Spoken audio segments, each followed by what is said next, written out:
ఆరేసిన వంట నూనెతో ఇంధనం. భారతదేశంలో బయోడీజిల్ విప్లవం. మన రోజువారీ వంటింట్లో, హోటల్స్లో వాడే వంట నూనె వాడిపోయిన తర్వాత ఎక్కువగా వ్యర్థం అయిపోతుంది. కానీ ఇప్పుడు ఆ వాడిన వంట నూనెని విలువైన ఇంధనంగా మార్చే విప్లవం మొదలైంది.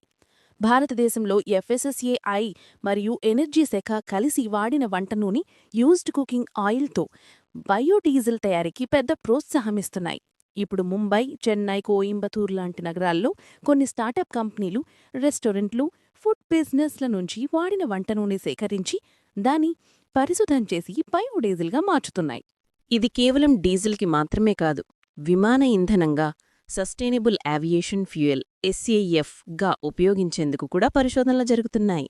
ఇప్పటికే ప్రభుత్వం లక్ష్యంగా పెట్టుకుంది 2030 నాటికి దేశంలో వాడే డీజిల్లో కనీసం 5% బయోడీజిల్ బ్లెండింగ్ చెయ్యాలని.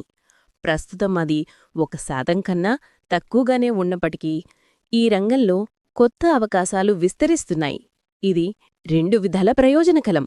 ఒకవైపు వ్యర్థ నూనె తిరిగి వినియోగించడం ద్వారా పర్యావరణం కాపాడుతుంది. మరోవైపు దేశానికి స్వదేశీ ఇంధనం ఉత్పత్తి చేసే దిశగా ముందడుగు వేస్తోంది.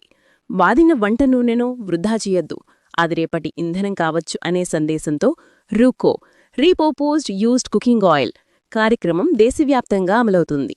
మరి మీరేమంటారు? ఇలాంటి సరికొత్త సాంకేతికతలు మన భవిష్యత్ ఇంధన అవసరాలను తీర్చగలవా? మీ అభిప్రాయాలను కామెంట్స్లో తెలియజేయండి. తాజా వార్తల సమాచారం కోసం సబ్స్క్రైబ్ చేయండి. ఈరోజు వీడియో నచ్చినట్లయితే బెల్ షేర్ చేయండి, కామెంట్ చేయండి, లైక్ చేయండి. ఇలా చేయడం ద్వారా మీకు మొన్న వైఎస్కే న్యూస్ ఛానల్ అప్డేట్స్ క్షణంలో ముందుంటాయి. సో మన ఛానల్ ఫాలో అవ్వండి. మనకి ఇన్స్టాగ్రామ్ మరియు ఫేస్బుక్ పేజ్ కూడా ఉంది.